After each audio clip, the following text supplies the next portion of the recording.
আমি একটা fry pan বসিয়ে দিলাম, দিয়ে দিচ্ছি 2 কাপ পানি।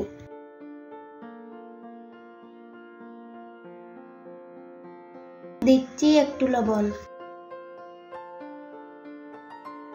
দিয়ে দিচ্ছি 1 কাপ গুঁড়া দুধ। দুধটাকে ভালো করে মিশিয়ে নেব। দুধটা যখন ভালো করে মিশে যাবে তখন দিয়ে দেব পরিমাণ মতো চিনি। এই যে আমি দিয়ে দিচ্ছি চিনি। এখন দুধটাকে ভালো করে জাল তুলে নেব। এখন দিয়ে দিচ্ছি 1 কাপ সুজি। এখন এটাকে আমি ভালো করে কাই করে নেব।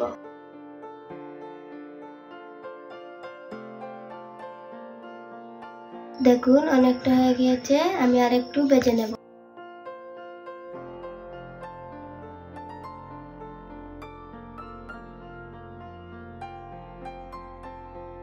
এই দেখুন আমার কাইটা হয়ে এসেছে, এখন আমি নামিয়ে নেব। এখন আমি এটাকে ভালো করে মাখিয়ে নেব। এটা দিয়ে আমি রসগোল্লা বানাবো। পুরোপুরি রসগোল্লা না, দেখতে রসগোল্লার মতো।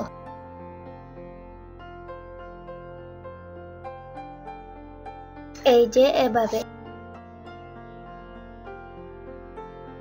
এই যে হয়ে গেল আমার রসগোল্লা, সুজির রসগোল্লা। এভাবে আমি সবগুলো বানিয়ে নেব।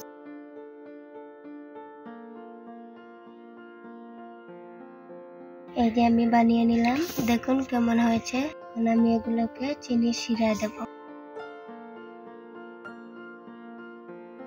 এই যে আমি শিরার জন্য প্যান বসিয়ে দিলাম, দিয়ে দিলাম 2 কাপ চিনি,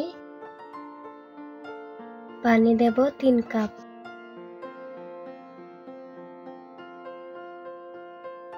দিয়ে দিলাম পানি। এবার দিচ্ছি কয়েকটা আস্ত এলাচ। এখন এটা জাল উঠলে আমি মিষ্টিগুলো দিয়ে দেব। এই যে জাল উঠে গেছে, এখন আমি মিষ্টিগুলো দিয়ে দিই।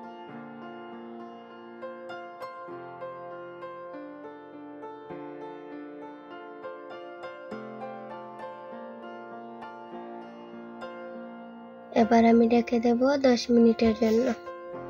আগুনটাও বাড়ানো থাকবে। এই যে আমার মিষ্টি রেডি হয়ে গেল।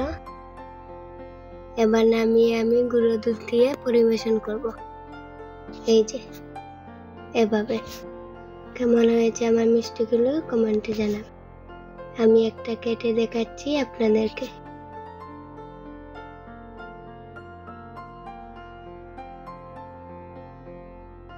দেখুন কতটা নরম হয়েছে।